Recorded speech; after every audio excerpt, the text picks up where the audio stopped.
Welcome to Living Rock Sermons, a place where we bring the transformative power of the Sunday message to your ears. Each week, we bring you a sermon from our most recent service filled with insights, inspiration, and guidance to help us navigate life's challenges and deepen our connection with God. Whether you're joining us from the comfort of your home, on your daily commute, or during a quiet moment of reflection, we are honored to have you as a part of our digital community. Together, we'll embark on a meaningful exploration of faith guided by the wisdom shared from the pulpit. This podcast serves as a bridge, uniting us in a shared experience of worship, reflection, and growth. So get ready to open your hearts and minds as we dive into this week's sermon. All right, this morning, it's my privilege to introduce our speaker today. Most of you are familiar with him, Mr. Todd.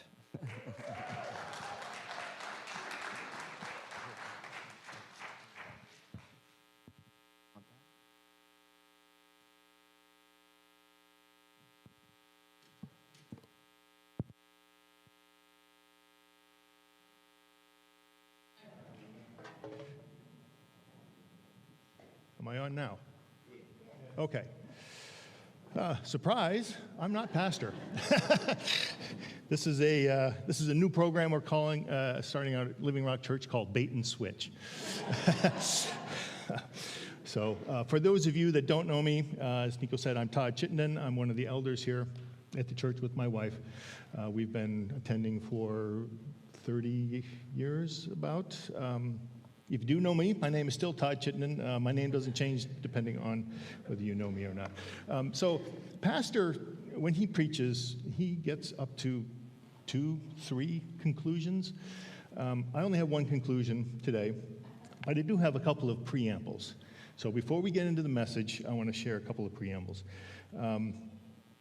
First of all, God has been working with the sermon in me for about 35 years, 30 plus years. So as you can imagine, bits and pieces over the years. So that's both good news and bad news. The bad news is that after 35 years, I'm getting a little feedback here. Is that okay? Give them a minute there. Is that better? Is that better? Okay. So as you can imagine, after 30 years, there's quite a bit of content, okay? So we may be here a while, buckle up. The good news is that if it took 30 years to get the first sermon out, you probably won't have to hear from me again, okay? But fair warning, I'm 62 years old. My father is going to be 90 this year. He's still going strong. My grandfather didn't die until he was 100. He had 4 brothers and sisters that lived well into their late 90s. So there is a chance, okay? All right, the second one, second preamble, it's a great honor to be up here today, and I look at the people that have delivered the word from this pulpit, not only our Pastor Ryan, our wonderful teaching ministry, Liz and Morley, and all the people that, the prophets, the teachers, the preachers, the evangelists that have stood in this pulpit, and it is truly an honor to be counted among them. But you have a job to do as well. And I'm just going to read Acts 17:10-11 real quick. And the brethren immediately sent Paul and Silas away by night to Berea. And when they arrived, they went into the synagogue of the Jews. Now these were more noble-minded than those in Thessalonica, for they received the word with great eagerness, examining the scriptures daily to see whether these things were so. Examining the scriptures daily. No matter who is delivering the word up here, myself, Pastor Ryan, anyone from our teaching team, it is your job to examine the scriptures daily to test what is spoken up here against the word of God, what you see in your Bible. All right. Now, the men's Bible study, we've been going for 6+ years, I think, all through COVID. We started it, a lot of books, okay, 6 years. We've been meeting weekly. We're studying the Bible regularly, not daily, but yes, we study daily, but weekly. We don't always agree on things. We'll read a passage and say, I think it means this, and somebody, I think it means that. Okay, there's not always total agreement. So when I speak today, if you're not in agreement, and you want to say, Todd, I didn't agree with that, that's fine. I welcome that discussion. By this time, you will have heard my passages, my interpretation, my thoughts, my theories on the Word. You bring me yours. I will listen, okay? I may learn something from you. And that can't be a bad thing, okay? If two people are talking about the Word of God, that can't be a bad thing, okay? But if you come to me and say, well, I don't feel God works that way, sorry, but the truth of God doesn't care about your feelings, okay? The truth of God can sometimes offend, all right? So, like I said, I welcome any discussion afterwards. I'm open to it. Please, well, I welcome it. Okay, number 3, I had a revelation, I had a revelation several years ago that the instrument that I play, and I'm not going to sling it over because it's going to mess up the thing. The instrument that I play is very much in line with my personality, okay? When you listen to the music, you see me up here every Sunday holding the instrument. It is a foundational instrument, okay? I'm not out here leading worship, singing. I'm not, Paul, and when a song starts, it's usually the keyboards, very soft sometimes. The bass doesn't come in sometimes to the second chorus or the verse, or the second verse of the chorus. But it's foundational, all right? I think sometimes you feel it when it comes in more than you actually hear it, all right? But I'm comfortable. I'm comfortable standing up here behind my bass. This is my comfort zone, okay? I have gone through entire worship services with my fly unzipped, okay? Excuse me. Okay, all right, just checking. All right. But I was covered, okay? I was covered by my instrument. I'm up here totally uncovered. We've got to, you can see through this. All right, so,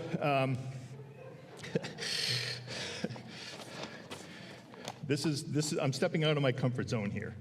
And I think they turned the heat up on purpose on me this morning because is anybody else warm? Okay, all right, let's get into the Word.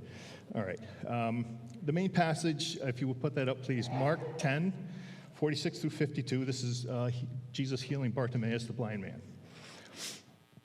And they came to Jericho, and as he was going out from Jericho with his disciples and a great multitude, a blind beggar named Bartimaeus, the son of Timaeus, was sitting by the road. And when he had heard that it was Jesus the Nazarene, he began to cry out, saying, Jesus, Son of God, have mercy on me. And many were sternly telling him to be quiet. But he kept crying out all the more, Son of David, have mercy on me. And Jesus stopped and said, Call him here. And they came, and they called the blind man, saying to him, Take courage, arise, he is calling you. And casting aside his cloak, he jumped up and came to Jesus. And he answered him, Jesus said, What do you want me to do for you? And the blind man said to him, Rabboni, I want to regain my sight. And Jesus said to him, Go your way, your faith has made you well. And immediately he regained his sight and began following him on the road. All right. If you want to cross-reference the other Gospels, the passages are Luke 18 through 35, 18, 35 through 43, and then Matthew, I don't have the full reference there. But there is a parallel passage in Matthew. Okay. So, as I understand it, there are two types of preaching. There's expository and topical. Expository means you take a passage such as this, and you break it down word by word, phrase by phrase, sentence by sentence. All right, we're going to do a little bit of that today. The other style is topical, which means you take a topic, and you find passages in the Bible throughout the entire 66 books that support that theory or topic. All right, we do a little bit of that as well. We're going to switch from one to the other. Don't worry, it won't be hard because I'm going to tell you when it happens. All right, so starting with verse 46, a great multitude. How many? How many is a great multitude? Is that 100? Is that 1,000? Is it more than 1,000? If you back up not long before, a couple of chapters before, in Mark 8, verse 1 through 9, and the feeding of a great multitude, same phrase, with the 7 loaves of bread, chapter 8, verse 9 says that about 4,000 men. So does that mean that a great multitude equals about 4,000? Somewhere around there, okay? Let's suffice it to say there were a lot of people there, okay? All right. Let's talk about blind Bartimaeus for a second. He was not blind from birth. And we kind of know that because he uses the phrase, I want to regain my sight, indicating that he was not blind at birth. He was born seeing. At some point, he lost his sight, and now he wants to regain it, okay? And you can contrast that with John 9, where there's a man who was blind, and it specifically says he was blind from birth, okay? All right, verse 46. He said that he was sitting by the road, like in a chair, on a stool, on a rock. It doesn't really say. I suspect that he was doing what I call the third world squat. Now, I can't demonstrate the third world squat because I have very much a first world stomach. All right, so I will describe it to you, but I'm not going to do it because if I do it, I'm going to end up in a hospital bed next to pastor, okay? The third world squat is both feet are flat on the ground, both knees are bent fully, all right? You bent at the waist all the way forward, all right? And your triceps are resting on your kneecaps, and you're kind of balancing. He's probably holding a cup, right? You can imagine he's like bent, almost like a pretzel, just squashed down, but he's balanced, okay? He's just sitting there.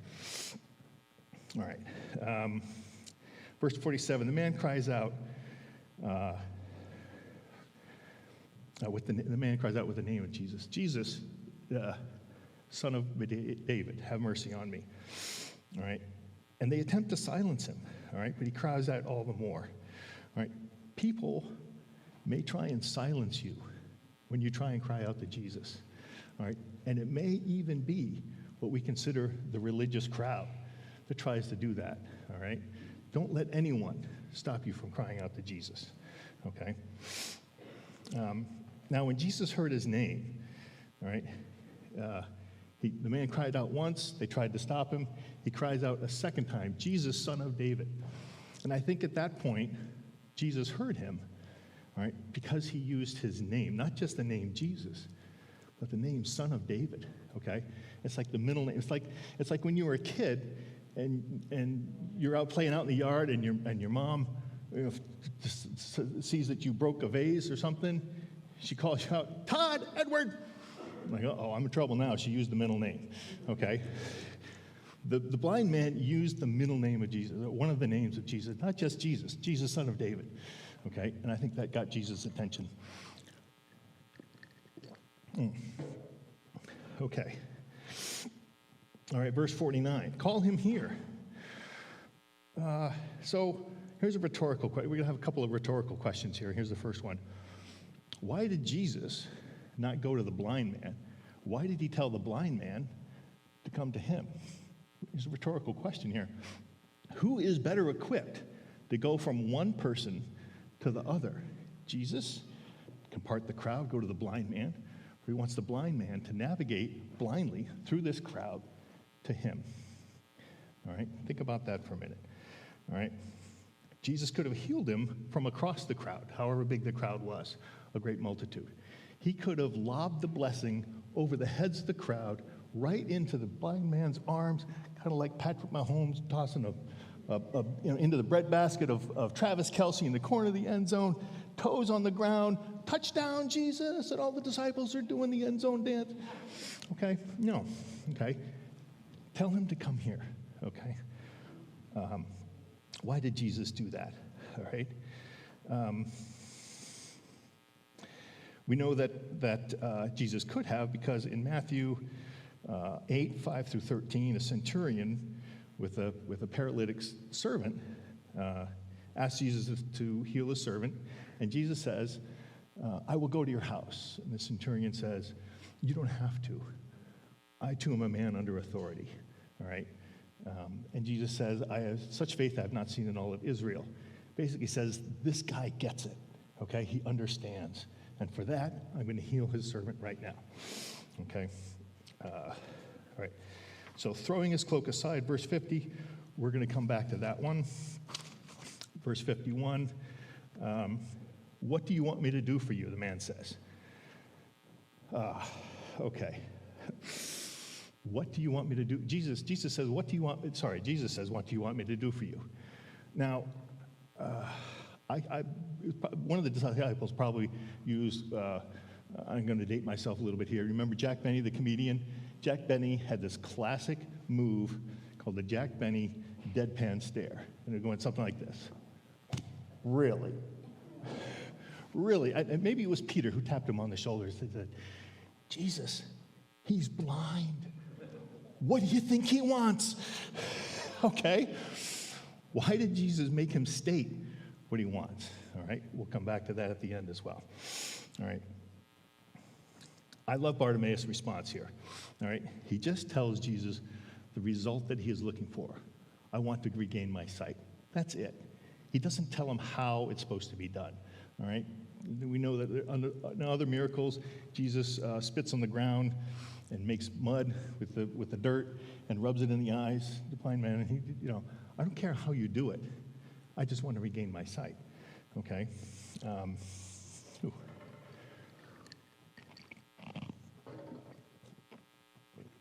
Let's contrast that with John chapter 5, verse 2 through 9. This is the man sitting at the well of Bethesda.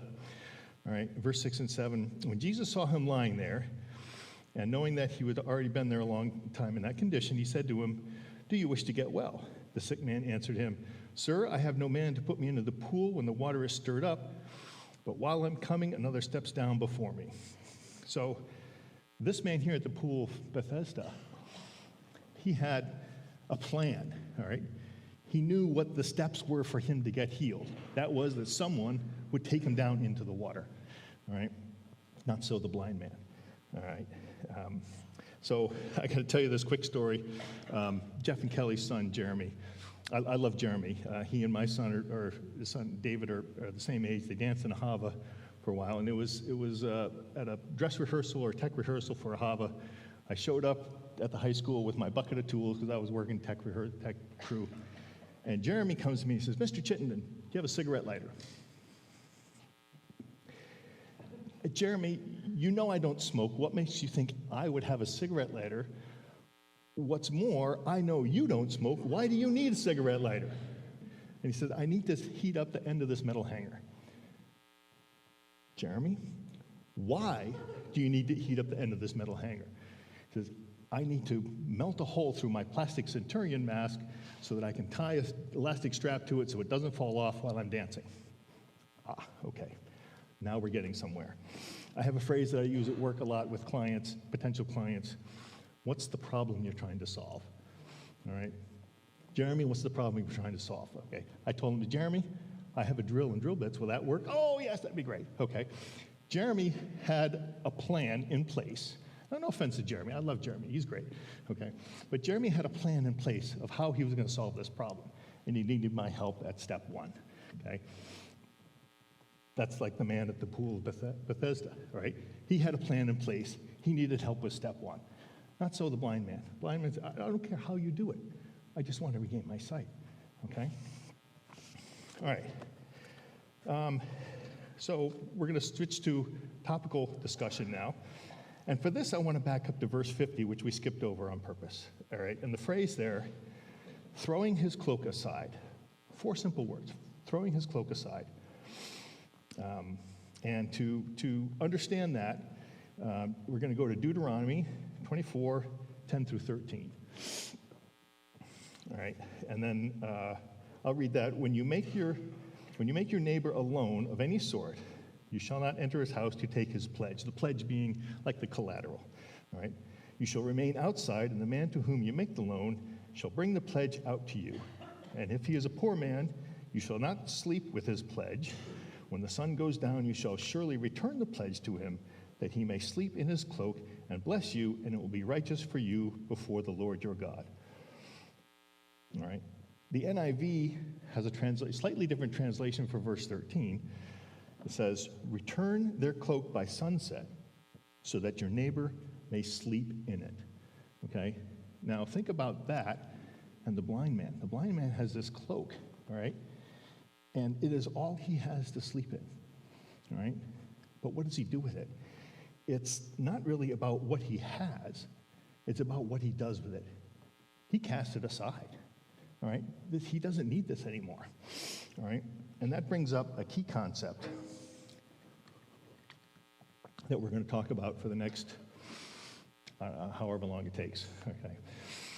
Don't worry, I've condensed it down. There's only about 6 or 7 major passages here that I want to talk about.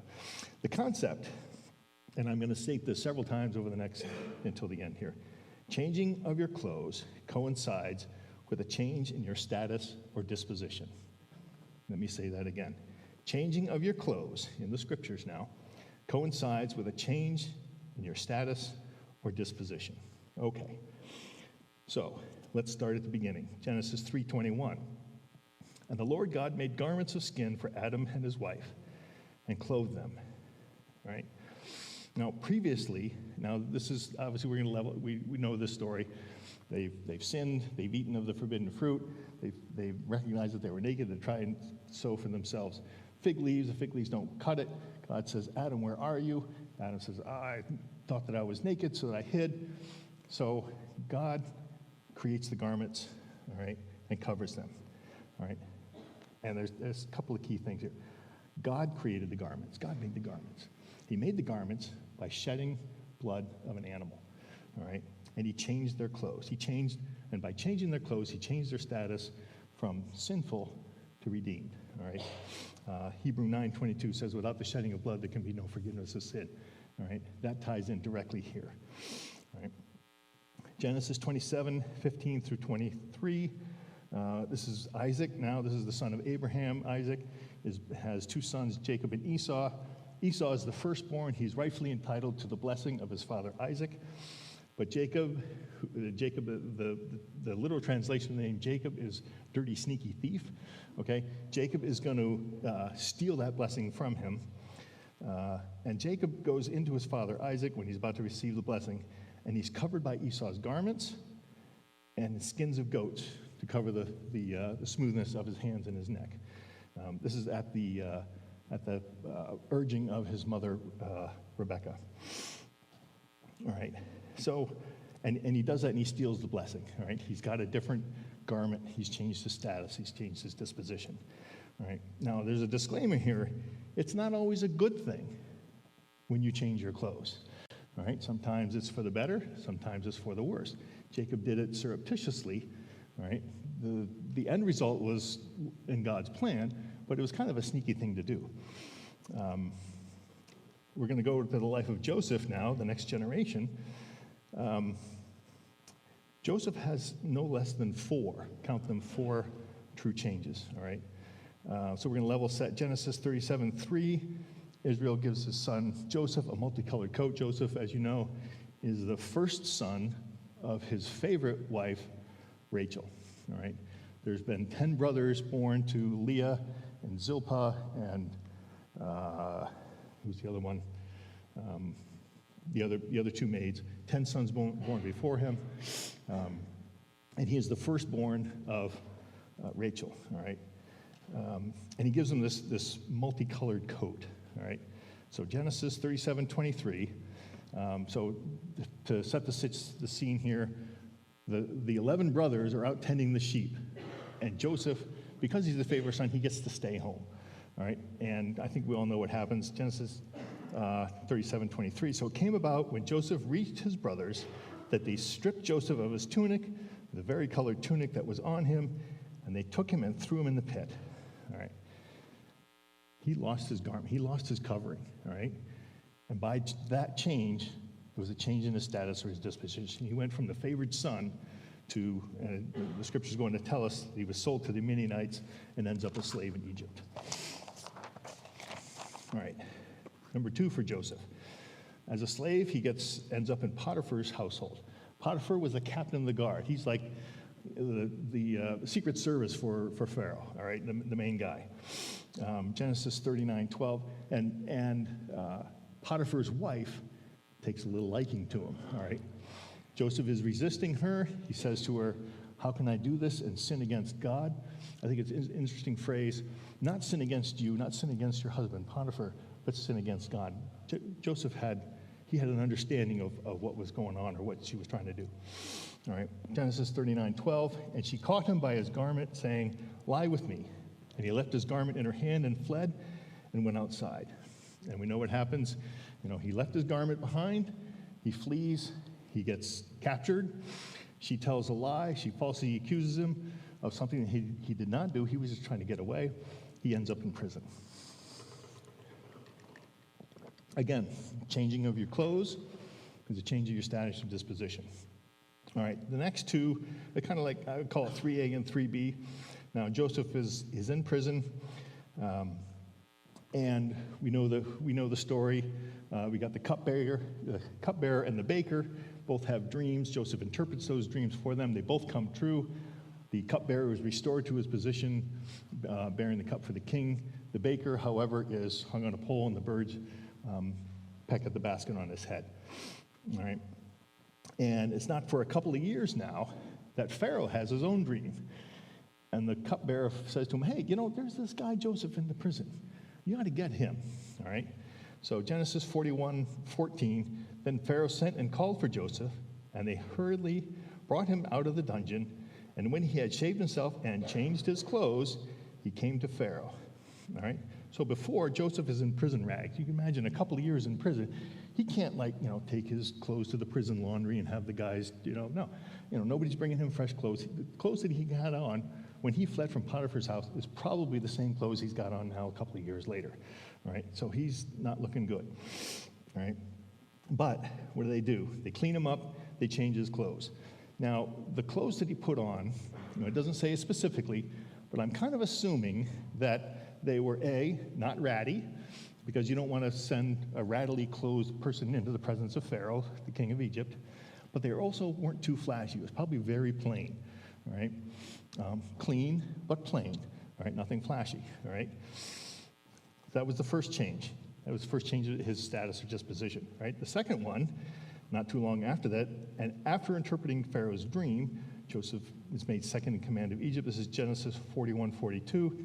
Then Pharaoh took off his signet ring from his hand and put it on Joseph's hand and clothed him in garments of fine linen and put a gold necklace around his neck. Garments of fine linen. Now Joseph he's got a really nice set of threads, okay? And he is put in charge. He's second in command of Egypt now, and we know the story. He saves Egypt from the incoming the drought. All right, that's 3A and 3B. All right. Now later on, his brothers come down to buy some food, and I'm just going to paraphrase this quickly. We know the story. 10 of the brothers. Benjamin stays behind. 10 of the brothers come down. He sells them food. They go back up. Make a long story short, he tells them, you can't see my face until you bring your brother Benjamin down as well. So this time Benjamin comes down with them. All right. And Genesis 45:22, to each of them he gave changes of garments, but to Benjamin he gave 300 pieces of silver and 5 changes of garments. Why was Benjamin treated differently? All right. Benjamin was his only blood brother from the same mother.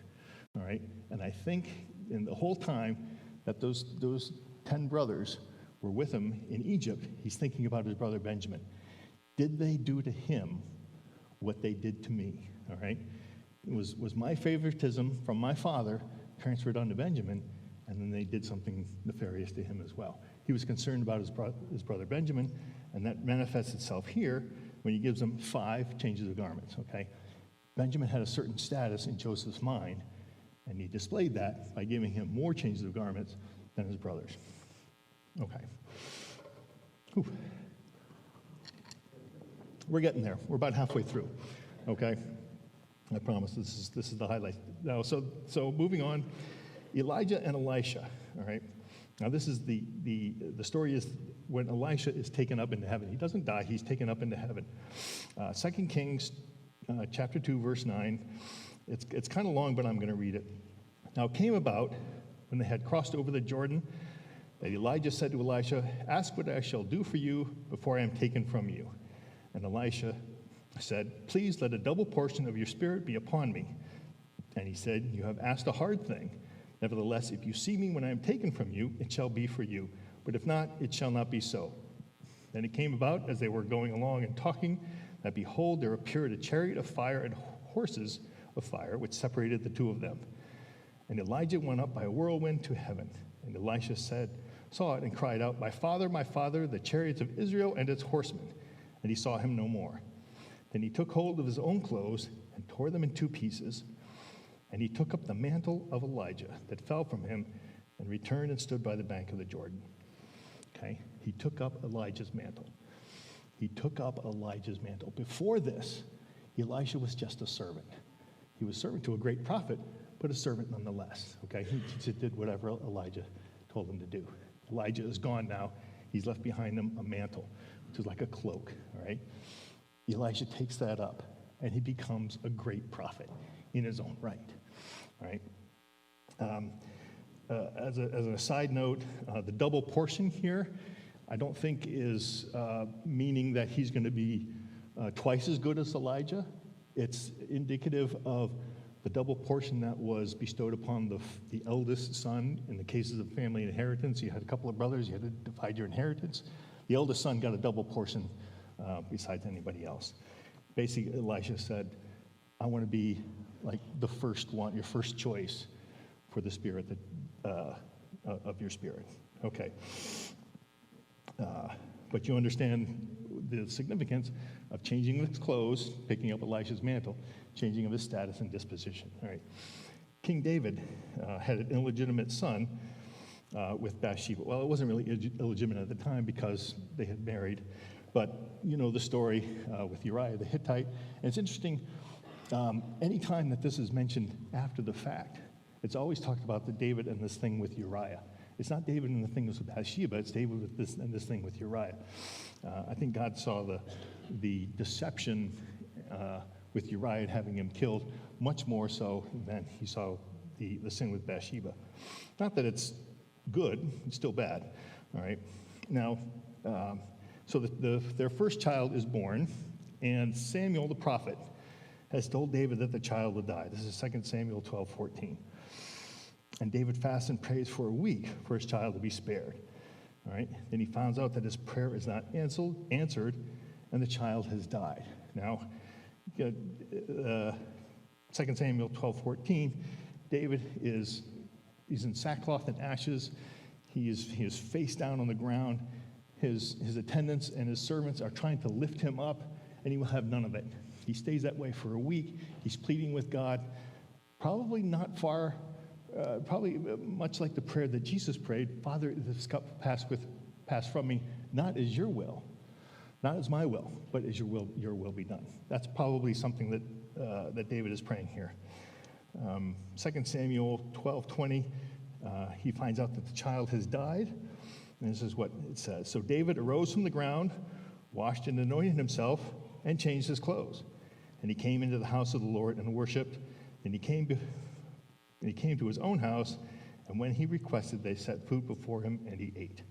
So before David is fasting and praying for the life of his child, even though Samuel said the child is going to die, it doesn't matter. I'm still going to fast and pray for that, for his life. And afterwards, what is it? He has accepted God's sovereignty over his life, the judgment that God has said he would pass out. Lord, I have to accept it, okay? This is the judgment that you give, okay? I accept it now. All right, we're done. All right, we're moving on.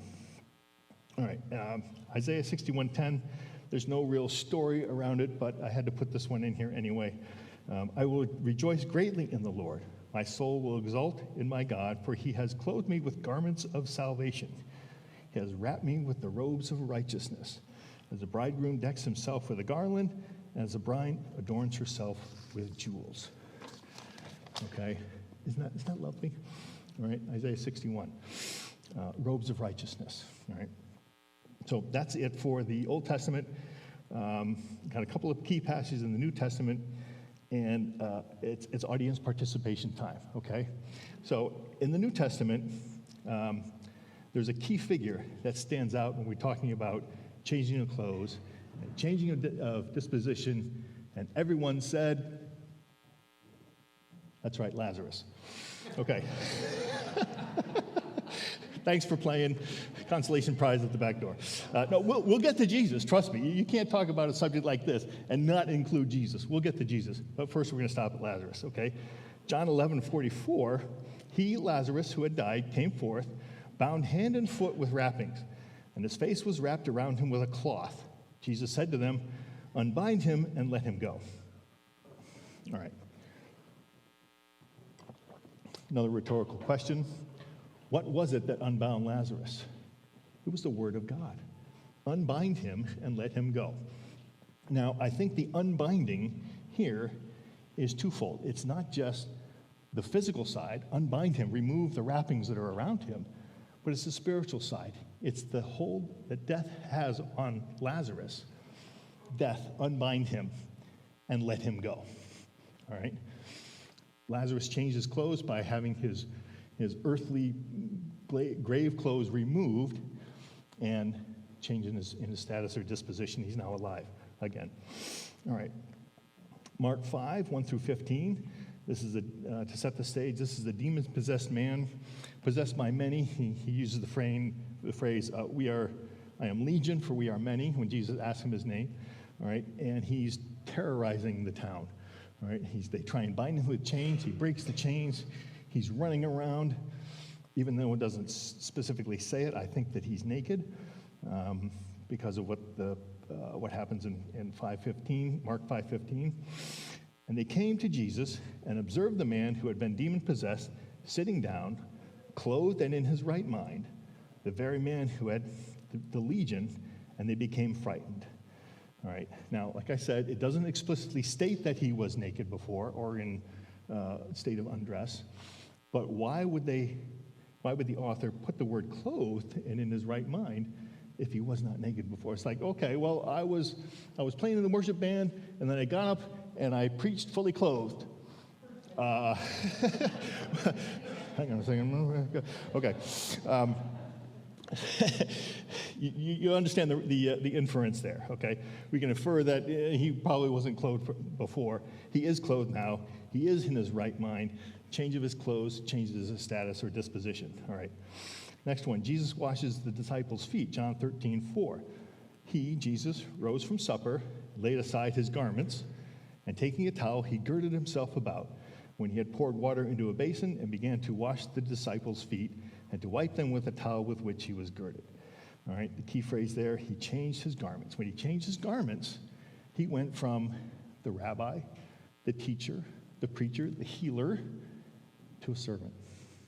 Okay, that simple act, he changed his garments, and he took on the role of a servant, all right, changing his status or disposition. All right, we're getting into the good one now. All right, and this is the last one, but we're going to camp out on this one for a little bit. Jesus' burial and the discovery of his risen body. John 20:6 through 7. Simon Peter therefore also came, following him, and entered the tomb. And he beheld the linen wrappings lying there, and the face cloth which had been on his head, not lying with the linen wrappings, but rolled up in a place by itself. Okay, a couple more rhetorical questions. Why the face cloth? And why was it rolled up or folded? Why the face cloth? Why was it rolled up or folded? To answer the first, we're going to look at Ephesians 6 and the armor of God verses. These should be hopefully well familiar with everyone. The belt of truth, 6:14, the belt of truth and the breastplate of righteousness. Verse 15, shoes of the gospel. I call them shoes of the gospel. In cross-reference with that, Isaiah 52:7, how lovely on the mountains are the feet of him who brings good news. All right, the shoes are advancing the gospel. 6:16, the shield of faith. All right, in verse 17, we have the last two items, the sword of the Spirit and the helmet of salvation. All right, now imagine that you're decked out in all of this gear. You got the shoes of the gospel, the belt, the breastplate, the sword, the shield, the helmet, and you're going into battle. All right, you can lose one or maybe two of those items and still survive the battle, all right?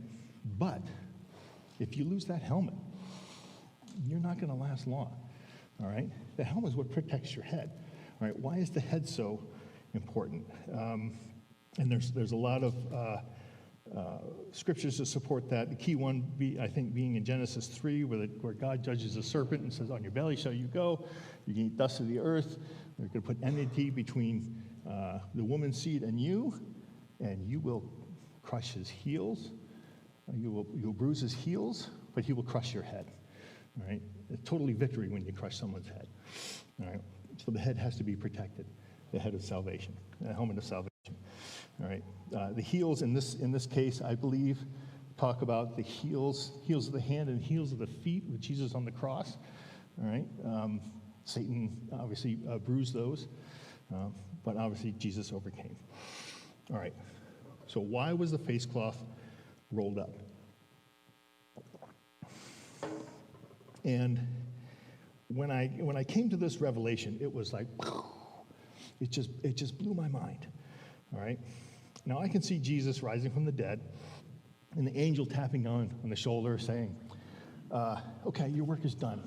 Good job. You spent the 3 days in hell. You've released the captive. Time to go see the Father." All right. And Jesus says, "No, I gotta fold the laundry." I'm like, what? He goes, "Yeah. Just take this face cloth, shake it out, like this, okay." And I'm like, okay, fold it this way, fold it that way, lay it down, smooth it out. Okay, now we can go. Why? Why was the face cloth folded up? All right, why was it folded? Hebrews 1, 10 through 12, which is a quote from Psalms 102, 25 through 26. I'm gonna read the verse in Hebrews. "Thou, Lord, in the beginning didst lay the foundation of the earth. The heavens are the work of thy hands. They will perish, but thou remainest. And they will become old as a garment, and as a mantle thou wilt roll them up. As a garment they will be changed. But thou art the same, and thy years will not come to an end." And in Daniel 2, verse 20 through 21, "Let the name of God be blessed forever and ever, for wisdom and power belong to him. It is he who changes the times and the epochs." Ladies and gentlemen, when Jesus rose from the dead and folded up that face cloth, that marked a change in the history of the world, the epochs of humankind. We went from a time of living under the law to a time of living under grace, okay, the resurrection of Jesus. And it's at that exact moment in time, God rolled up, he folded up the epochs, okay? He changed the garments of the world, and he changed the status or disposition of the entire world. All right? Oh, sorry, I'm getting a little emotional here. All right.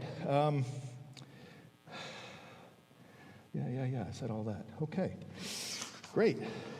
So let's, this is the conclusion now, and we're almost done here. Thanks for sticking with me. So let's bring what we've talked about here, changing the clothes, changing the status position, back to where we started, the blind man, okay? The blind man has this ratty old robe. And what does he do with it? Like I said, he casts it aside, all right? I think that Bartimaeus knew that what lay ahead of him with an encounter. Now, you're going to know, remember, he knew who Jesus was. He called him out twice, Jesus, Son of David. Bartimaeus knew who Jesus was, all right? He knew that what was ahead of him with an encounter with Jesus was so much greater than what lay behind him. He didn't need that ratty old cloak anymore, okay? So he cast it aside, right? He's looking forward, all right? So the question is, do you want to come face to face with Jesus this morning, right? Do you need an encounter like Bartimaeus had? If you do, there are 4 things that you should do. Now, do not mistake these 4 things for a formula, all right? I'm not preaching a formula, and I tell you to be aware of anyone that does preach a formula. You know, if you want to be holy, these are the 4 things you need to do. If you want to have your prayers answered, these are the 5 things you got to do in this order. Okay, God doesn't do the same thing every time. Look at the conquest of the promised land with Joshua. You know, they marched around Jericho 6 days and then 7 times on the last day. They didn't do that ever again, all right? God had a new plan for every single town, all right? God has a new plan for every single encounter, all right? And we talked a little bit about it today. Sometimes Jesus has a face-to-face encounter. Sometimes, like with the centurion, he can heal from afar. So it's not always the same thing. But today, these are the things that are going on. First of all, recognize that Jesus is the Son of David, the Son of God. All right. Number two, identify that thing in your life that you've been clinging to, that radio cloak that you think is the only thing that can keep you warm at night, and lay it aside. All right. Cast it off. All right. Number three, come to Jesus. You need to come down to the altar. Come, okay? Physically get up and come down to Jesus. If the prayer team would come join me at the altar, please. The last thing you need is to tell Jesus what you want, right? We know Jesus knows what you want, all right? But he asked Bartimaeus anyway, tell me what you want me to do for you, all right? Don't tell him how you want it to get it done. Just tell him simply what the result that you want. Okay, like I said, these 4 things apply this morning. This is a one-time offer, all right? This theory, this quote-unquote formula. So if you want, come down to the altar. The altar team will pray with you. I'll stick around and pray with you. And thank you for sticking with me. Like I said, I'm uncomfortable here. I'm like nervous as a long-tailed cat in a room full of rocking chairs, but I got through it. And so thank you very much. Okay. Thank you for joining us for this week's episode of Living Rock Sermons. We hope that today's sermon has left a lasting impact on your heart and spirit. If you'd like to connect with Living Rock more, we invite you to visit our website, living-rock.org. There you can find information about our upcoming services, current events, and all of our ministries. Whether you're based in Killingworth, Connecticut, near the shoreline, or anywhere around the world, we welcome you to join our vibrant community. Stay connected with us on social media to receive daily inspiration, updates, and engaging content. Follow us on Facebook and Instagram, and you can find us on YouTube as well. We're here to support you on your faith journey, so please don't hesitate to reach out if you have any questions or prayer requests. Thank you again for tuning in. As we continue to grow together in faith, may God's love and grace fill your life abundantly. Until next time, take care and may you find strength and peace in His presence.